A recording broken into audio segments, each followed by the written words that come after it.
Senator McCarthy running for office is healthy for the country and healthy for our society. I have said that I am, during this period of time, that I am not taking a position in connection with between Senator McCarthy and President Johnson. But as Senator McCarthy has said, he expects President Johnson to receive the nomination and expects to support him. That's the same position that I've taken.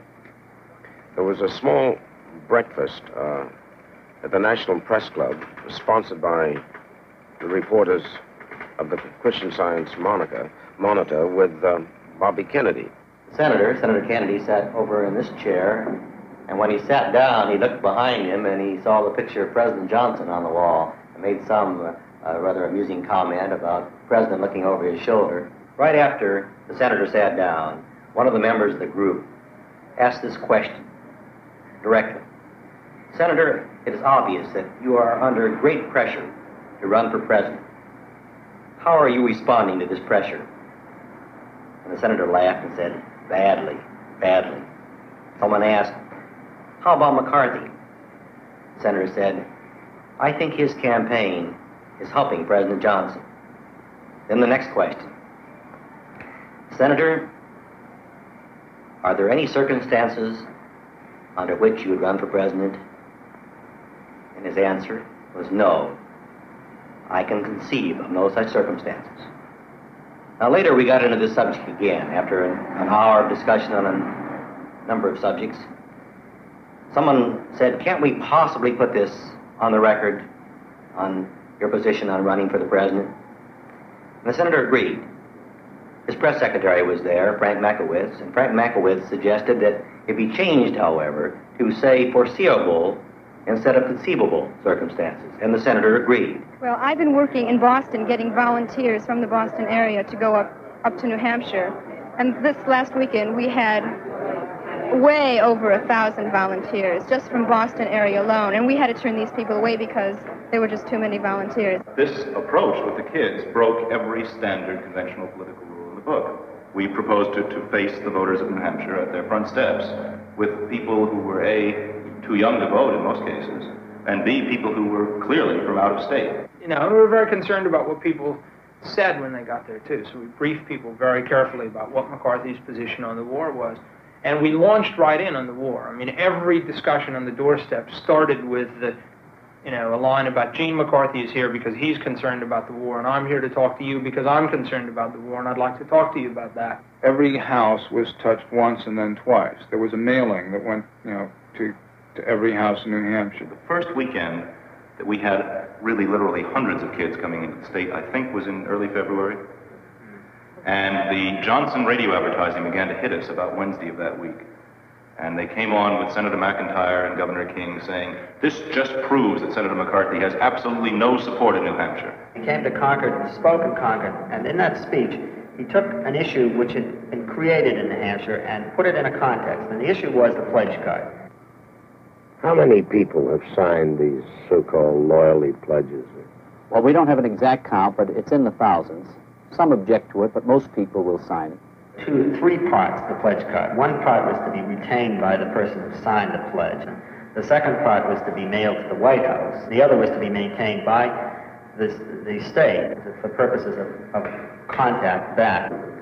The gimmick which they used was that the cards were serially numbered from 1 to 90,000. The pledge cards backfired initially, of course, by giving McCarthy, particularly McCarthy with his own humor, a chance to start using his branding imagery and talking about Lyndon Johnson, because they kept a very careful record of to which workers and which towns and which wards they gave which numbers.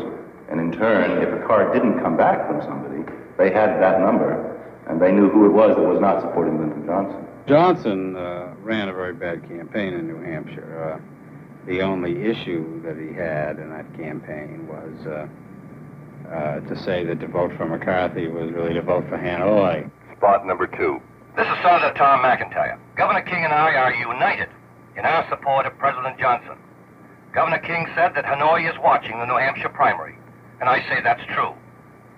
We say, Governor King and I, that the people of New Hampshire can best show their support of our troops in Vietnam by writing in the name of President Johnson on Tuesday. We've heard all these words before, and in the past on the lips of Republicans. It's rather strange to have them come back. under a circumstance of this kind.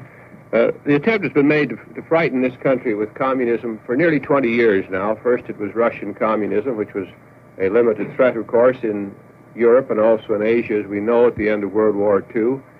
And then for 6 or 8 years, the attempt was to frighten us in this country with something called internal subversion in the days of McCarthyism. And evidently now, Dean Rusk and others would like to keep us from even free discussion by suggesting that even free discussion is an aid and comfort and encourages the Asian communists. I think the time has come here in New Hampshire and in the United States to begin to make objective judgment about our problems on the basis of our own considerations.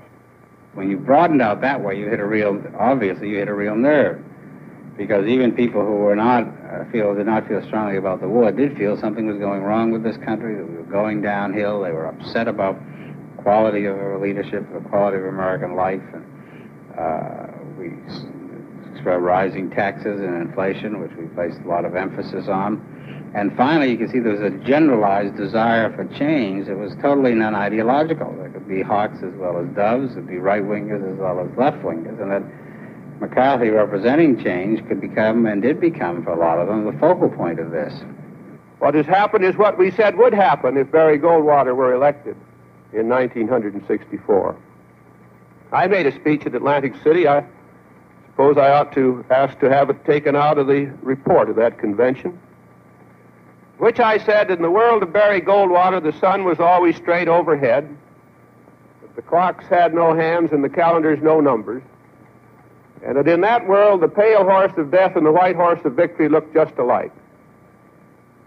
And all the Democrats said, that's right. That's the way it looks in his world.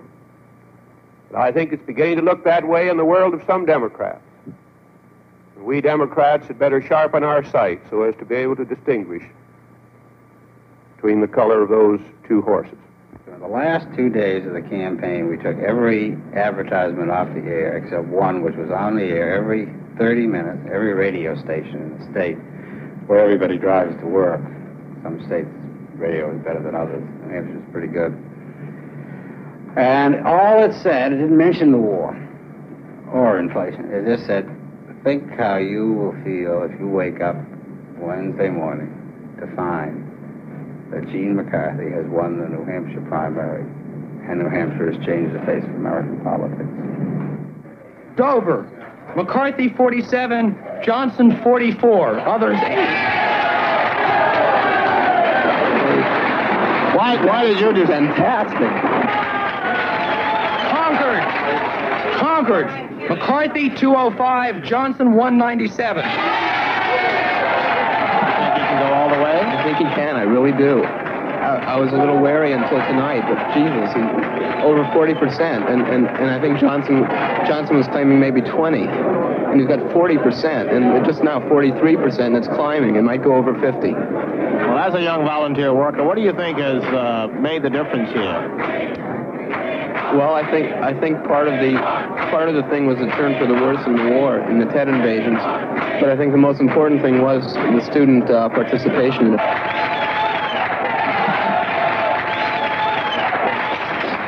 And this, I think, very clearly shows, as we go on from here to Wisconsin and on to the other states of the Union in which we have primaries and carry the fight into the states that do not have primaries, we raise the issue of the war, and we raise the issue of priorities at home, and also the very basic one that we have been dealing with in the last 4 or 5 days, that of the need for some real leadership and sense of purpose in America.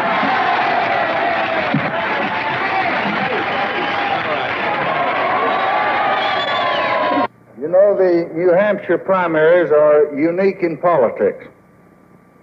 They're the only races where anybody can run, and everybody can win. I think New Hampshire is the only place where candidates can claim 20% is a landslide, and 40% is a mandate, and 60% is unanimous. Last night, President Johnson kind of discounted the New Hampshire primary, saying anybody can enter and everybody can win. Do you go along with that?